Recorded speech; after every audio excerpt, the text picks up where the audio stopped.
Hey guys, welcome back. BDCKR here. We're back with Season 4, Episode 22 of our weekly Q&A&T series.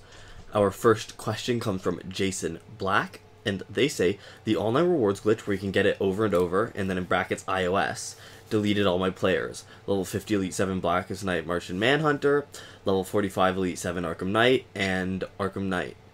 Arkham Knight Batman, sorry, the line break. Yeah. Still kept 500,000 credits and all my support cards, but that's nothing compared to before. I had it backed up and everything, but cannot get any gear or players back. CBA, and you said can't be arsed, is what you think so. It is? Yeah, it could be the Chartered Business Association or the... I'll go with your word on that. But offline battles are still completed. It's just my players. Any advice? So I'm going to start off, before we go rambling, I'm really sorry to hear that you're stuck. We have zero advice to give you for that. Yeah. And maybe we should talk a little bit about glitches in general. And we're not exactly an authority, but we've built up a bit of a, I don't want to say career, a bit of a nice hobby doing it. Yeah. And part of that, I want to speak to the reason why we are always so careful, right? Everybody's always after glitch. They want us to do it right away. And if you're interested in just glitches, you can find probably dozens of channels that put out videos on injustice. We like to think that we're maybe a little bit more clear about how they're done. Hopefully. And we definitely... On average, at least. Oh, yeah. And we definitely want to say that we're just more careful. I like to play around with it a bit and understand how it works before I post a video. So that's part of the reason why we can't help you with this, because we've tried this glitch on Android. We can't get it to work. And based on the reports we're getting, it's typically iOS. Yeah. So as hard as it is sometimes to troubleshoot for Android, it's impossible for us to do something on iOS where the glitch doesn't actually work.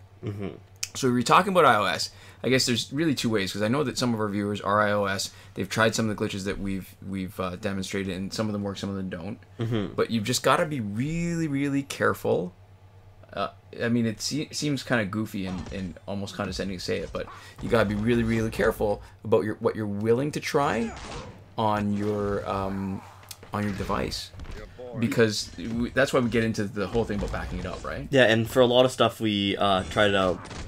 If it seems like it might be dangerous, we try to do stuff on alternate accounts. In a lot of cases, it comes down to figuring out what the glitch is taking advantage of, right? And what the possible risks are. For example, like the overselling glitch, right? The death glitch, right? Right. It seems like inherently, when you're talking about an exploit centered around selling characters, the risk there is that you sell the characters in a way that you don't want to. Right. Yeah. So I don't know specifically what would have triggered you to lose your cards when getting. And that's the other part, right? It doesn't sound like that's typical. The other difficulty, the reason why it's even hard for us to troubleshoot for people on Android, even when we've done the glitch and something happens that's unexpected, people aren't always the best at knowing what they might have done, like noticing. Yeah, cause and effect isn't always the way that they're laying it out in the comments. Listen, association isn't even there. Like, you know how people say association is not causality? Yeah. Is not causation? Correlation? Correlation? Oh, that's right. Correlation is not the same as causation. Yeah. Something like that. Whatever. Same idea. You know what I mean.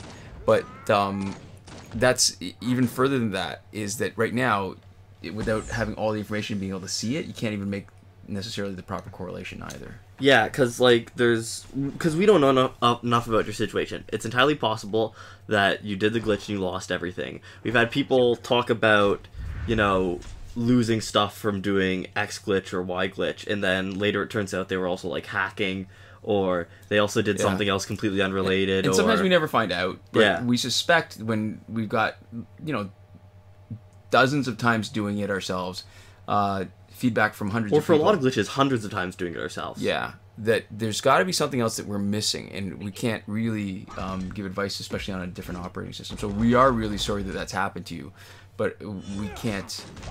This is sort of like the perfect example of the kind of stuff that we can't do. Yeah. Oh, you know what? Before we get any further in the questions, one thing I wanted to point out. Okay, so unlike the static video that we recently uploaded, where we clipped out some of the load times, this is all in real time. And one of the things I wanted to show about this was, all right, so very recently, let's characterize it as maybe a little bit unfaithful to this Flashpoint team. I just thought that the Arkham Asylum team, the Arkham Asylum pack team, might potentially be better because they went through the enemies so fast. Yeah. And I think this is another example, or a perfect example actually, of how what we're trying to show in the static team, where once you've played it a little bit, you can refine what you do, as long as you don't just go blindly swiping or tapping or just, that kind of not considered kind of playing. Yeah. You'll notice stuff where things happen, you don't like it, or it goes a little slower than you expect, and you experiment a little bit. You try different things until you think, okay, so this is going a little bit slow. Maybe I should do this a little differently. You try it out, and you end up getting better. And I think this is the perfect example. So what I want to show is the Flashpoint team. What's different about this week is this is going to be a triple ultimate, but we're also taking advantage of. Thank you, Warner Brothers, for fixing one of the previous glitches where before, when you could skip a fight, and just use the stats from the last fight and get the credits and the rewards and whatever for the finishing the fight that you don't actually do.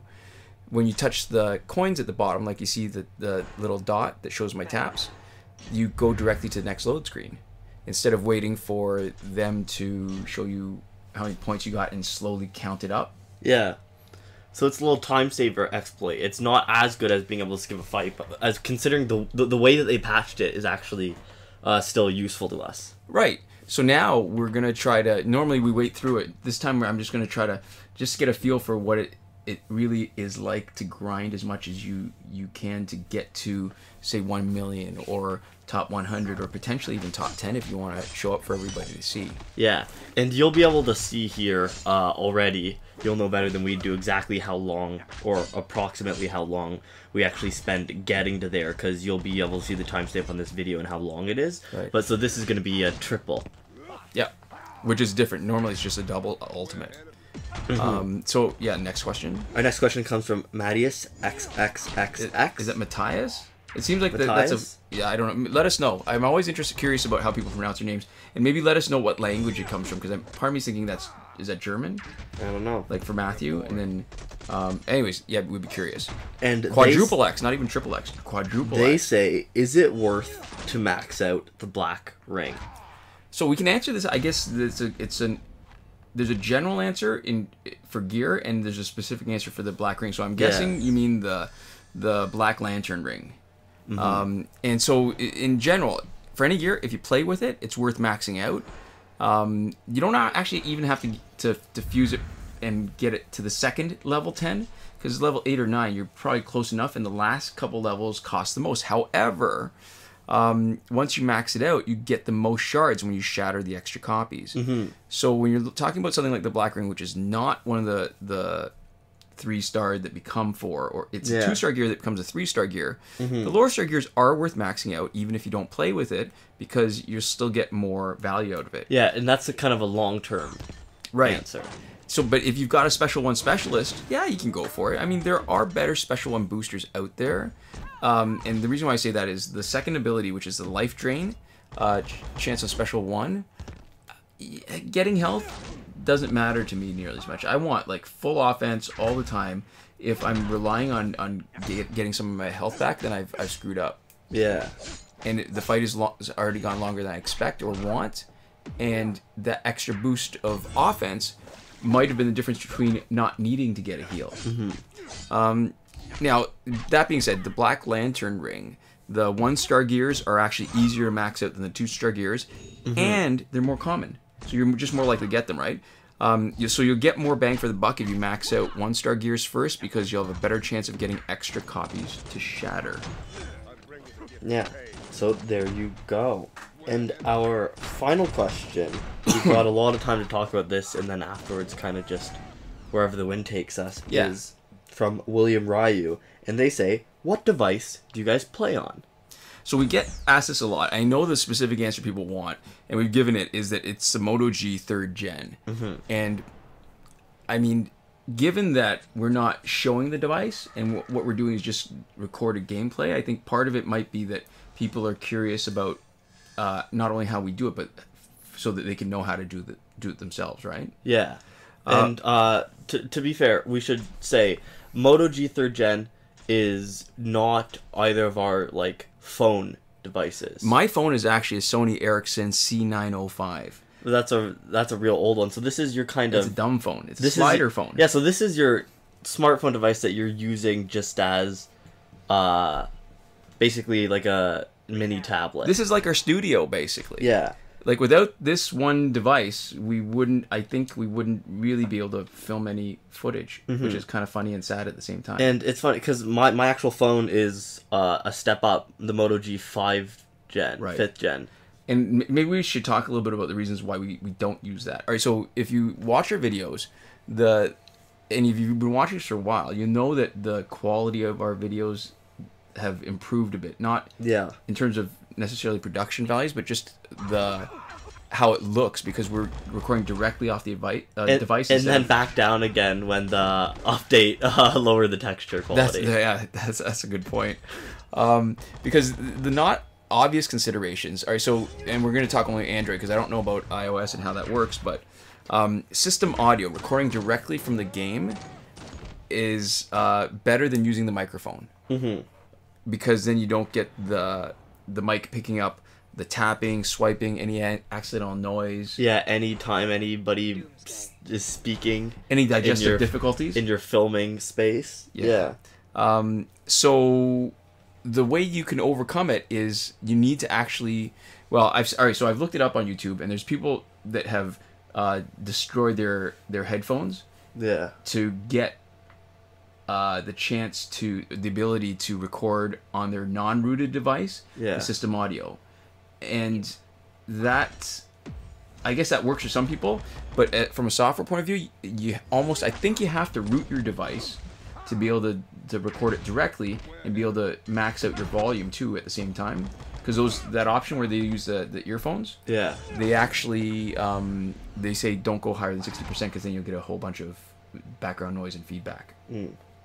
So that matters, because the sound quality is just better. Yeah, and you really want device audio and not the mic pickup, because if you're trying to like second hand pick up from the speakers, it would just be awful. Oh, really awful tinny, right? Quality. Yeah, really tinny. So it's just not a good solution, really.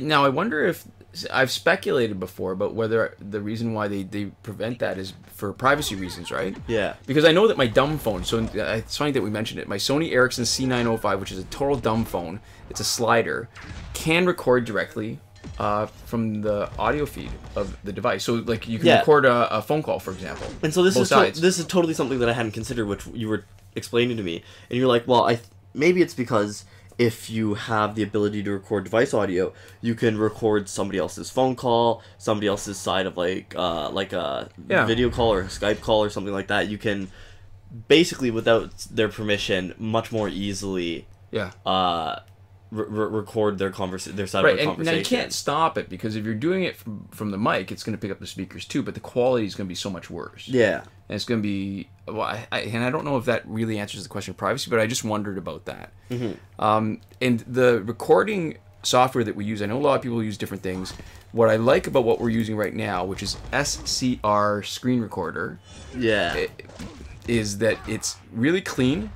It is there's no watermark, and there's a lot of different options. So that, for example, in this, the resolution is better than it used to be before, but this is actually the sub-maximal resolution. There's a resolution that's a little bit higher. Yeah. And the benefit of this is that the reason why we don't go higher resolution is because for a 30-minute video, it takes about 1.5 gigs. Yeah. And if we went to the maximal resolution, not only would it be bigger videos, but it would take longer to transcode and add our audio track on top. So it just...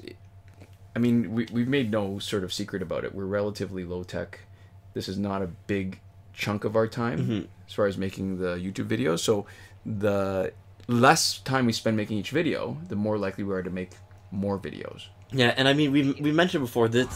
So you said this is a huge upgrade from our old system. Our old system really was something pretty primitive. All right, so you want to talk about that? Yeah. So we had the Nikon 1 sitting on a tripod. We had painter's tape on the ground so that every time we put up... That was a great solution. I'm very impressed when you came up with that. So we had marks on the ground. like marks are then the place that actors are supposed to stand on a stage. Oh, it's the almost, opposite. right? It's the reflect the other side where we want the actor camera. never moves, the TV never moves. Yeah.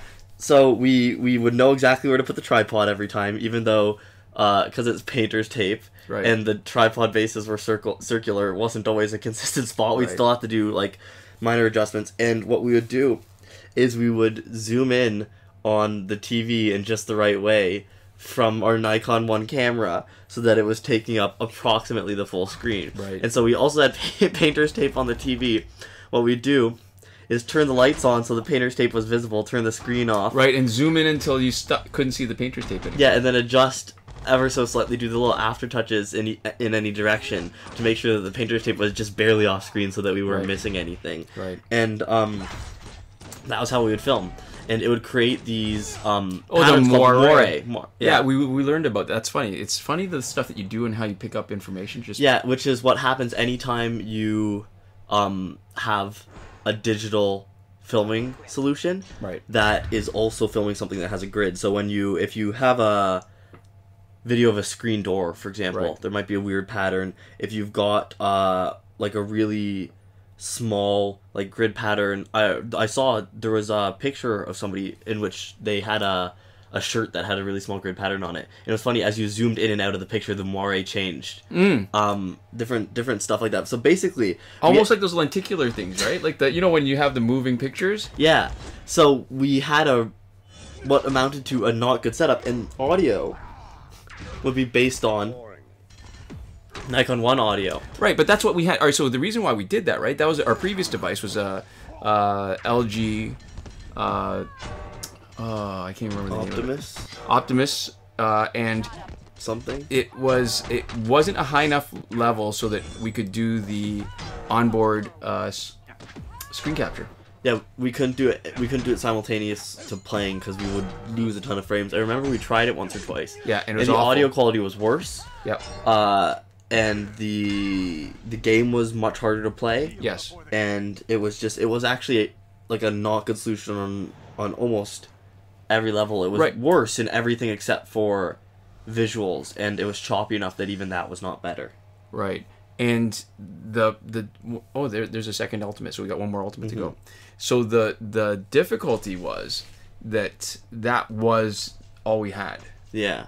So and filming made it harder too, because we would literally have less footage because we would only film footage. Yeah. And we're both sitting there in the dark with the camera on the screen. Yeah, so there was no glare. Yes. And so it's one of those things where you had to schedule time, right? And everything had to be played live. Yeah. So we were playing live. You could it was much harder for you to keep concentration because you'd be explaining something, and then a battle would start, and then you'd be like, "Oh, wait a second." So well, it's awful to lose, right? You don't want to be filming a bunch of losses that have nothing to do with the fighting. That would happen sometimes. I think I remember there was one really. There was one sort of challenge or some feat that we were trying to perform for a video. And what ended up happening was you would talk, and you would be explaining something important, and you would lose enough concentration on the fight and you'd lose. And I remember being down there for probably 2 to 3 times at least the amount of time it was supposed to take to film it just to get like a good take, because there was and there was no guarantee that the next one you'd be able to actually get it. Right. So there was a lot of kind of really difficult. Yeah. So this is better all around, but the problem now is because we needed a rooted device. This is our only rooted device. There's been a couple times where this device has overheated to the point that it just shut itself down. And I was worried. I thought, oh crap, is this? Oh, okay. So hold on. Since we're going to be rambling, but anyways, I want to talk about this fight and why it's interesting and why this team is perfectly built for it. So you see, Killing Joke Joker's got 84,000 health. So the strategy is you want Aquaman to finish him, but you want him to finish him fast enough so that he's going to be sitting there with his first invulnerability when the other opponent's member tags in with 3 bars of power. So one swipe combo from Batman should be enough to bring him down to low health, but not enough. Tag in Aquaman to finish him off. There we go, perfect. And then that way when he gets knocked out, crap. All right, so let's hope he still has his invulnerability. Oh. Uh, So that did not quite work out as I had hoped, but it still did because he's the one that's eating the special, right? Like I wanted him to be still being vulnerable, but because Killing Joke Joker had done his special, that put the kibosh on that, which actually slowed down the team a bit. Oh, perfect. So yeah, and there you go. So her 3 bars of power mean nothing. And let's say, or because she hadn't blocked, let's say she didn't get knocked out because of that, it still would have been fine because his special 1, because it's range, we could potentially get it in fast enough.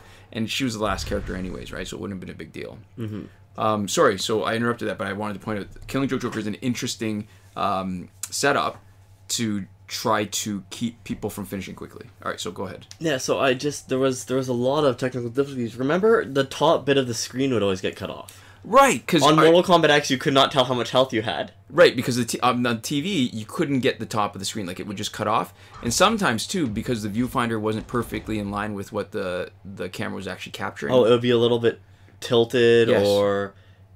Oh, Nova launcher. Yeah. There would be some sort of... Yeah, there would be the bottom or the top of the screen. Yeah. I remember there would be times where we would literally film a video, and then afterwards we'd be like, this is tilted a little bit. And there's nothing you can do about it. Yeah, well, because it would either be one of the feet was off, or the actual... well, the worst is not seeing the itself health. Was tilted. The oh, worst yeah. When you can't see the health. Mortal Kombat, no way to ever see the health. Yeah, so you couldn't tell how dominant you were in a fight, or how close you were to getting your butt kicked. Yeah, so on video, that was not good. So, yeah, you were talking about this overheating and thinking that the... Oh, right. And I thought, crap, if this... Because it would shut itself down in the middle of whatever I was doing. Yeah. So then I think, okay, so let's say it does. What does that mean for videos? It means we go dark for a while. We have to figure out some alternate solution. Yeah, we'd have to get a new device, which is a big outlay. But even with that, we'd have to get a device that we already have. Yeah, but we don't have another root device. It's a high enough version of because the LG Optimus G was not high enough level to do the software solution for recording. It was just it was, I can't remember, 2.2.1 version of Android. So now we're running 6.0.1. Yeah, and I mean that thing is basically a brick now. Yes, its battery life is atrocious. It can't run almost anything worthwhile. Yeah. All right, so this is an interesting fight too, because Raven combined with Killer Frost means that I can't generate the power just from tagging in. So I actually need to kill some time, because I wasn't entirely paying attention. I think Raven's got Astro Harness, so we can't just build up power quickly. And so Aquaman's going to come to maybe bypass 2 of her invulnerabilities, and then we'll tag in Deathstroke. Hopefully we've built up enough power while sitting on the bench that when the next character tags in... Oh, this is perfect. Okay, so she's got 1 more vulnerability, and she'll end up being one of the last... Or she definitely won't be the first one we knock out, because what we don't want to do is trigger the health swap too early, or on separate guys, ideally. Oh, perfect. Yeah. All right, so now we can... There we go. There's our second bar. Remember where I was talking about how when the Master's Death card is doing stuff, she's getting hit, so she's not blocking. So it's perfect because you get an unblocked special too. Oh, that was unfortunate. Yeah, and for anybody worried about our YouTube empire, for anybody who feels like our situation is a little precarious right now, if this it is it is, but if this phone got bricked, we actually would have a decent, not super long, like not super short-term solution, something that would let us actually get back up and running. We do actually have another Moto G 3rd Gen, literally right here. Right. I'm looking at it right now. It is not rooted, but we have that, and so we'd be able to get stuff up and running about the same way. It would just be whatever time it took us to root the phone. Well, all right. So, but the qualifier is that phone that was your previous phone. You were actually using that as a phone, and it was starting to give you trouble, which is why you upgraded. Yeah, but after a factory reset, I've been screwing around with it, and it doesn't appear to actually be like truly broken. I haven't done enough to like fully like stress test it. So what you're saying, there's hope. What I'm saying is that we've got a little bit of kind of doomsday scenario prep as far as this channel goes, anyways, for the phone going down. And I have to say too, if it weren't for our patrons and having that little cushion. Like, not only has it paid for most of this microphone, but I can see in the near future where it might actually be good for an upgrade. Oh yeah, no, for sure. If this device goes down, because we know that we have that patron support, and we know that there are people who would essentially, finance it over time, right? Yeah. That's what the patrons are. Even like, no matter whether we would lose like ad revenue, no matter what actually happens with YouTube, because that's always uncertain. Yeah. The fact that we have patrons would mean that I would feel a lot more comfortable about getting something, even if it was just specifically for Injustice and for this channel. It's definitely it's a different cost. And I mean, obviously we would if we would get something, we'd pay it back with YouTube ad revenue too. Yeah. Because YouTube ad revenue is still more than Patreon right now. Yeah. But it would be a kind of certainty. It would be it's reliable. Yeah, because YouTube has been up and down a few times. Yeah, YouTube has been up and down. There's different politics on the site that are out of our control. Yeah. And so there's no guarantee that if we bought a new device, especially for this, that it wouldn't just... Yeah. Have I said this before? Arkham Knight Harley Quinn is the only one that makes me consider or reconsider tagging in or not. But I have to really be conscious that when I tag in, I have to watch and see if she comes in, because then I have to block instead of trying to get my special 2 in. Otherwise, I'm toast. Like, her passive... when you tag in, does a huge amount of damage. So it's not going to stop me, but I have to pay. Oh, perfect. Yeah. We got lucky. And see, here it is. If I start the special 2, as soon as I have the second bar, then what it does is it saves me from having to time attack. It's unblocked. Wow, look at that. Yeah, like what was potentially a problematic fight ends up being probably one of the faster ones. I think there's one more. So we're on a pretty good pace. Motoring, yeah. So when you talk about an ultimate fight, there's 3 of them. There's 56,000. Oh, that was it. Oh, wow. So that was 26 minutes, about 168,000 battle points. Mm-hmm. That was not bad. So there we go. And I mean, I think they just got an indirect thanks as part of this, but I think it's important to give a proper and explicit thank you to all of our wonderful patrons. That's a huge thank you to Alberto Jr. Camarillo, who is supporting us at the Last Word tier. We have iProfit, who is supporting us at the Your Message Here tier. And we've got Lane and Daniel Simonson, who are supporting us on the credited level. Thank you guys so much, and thanks to you for watching. We'll see you next time. Komoda.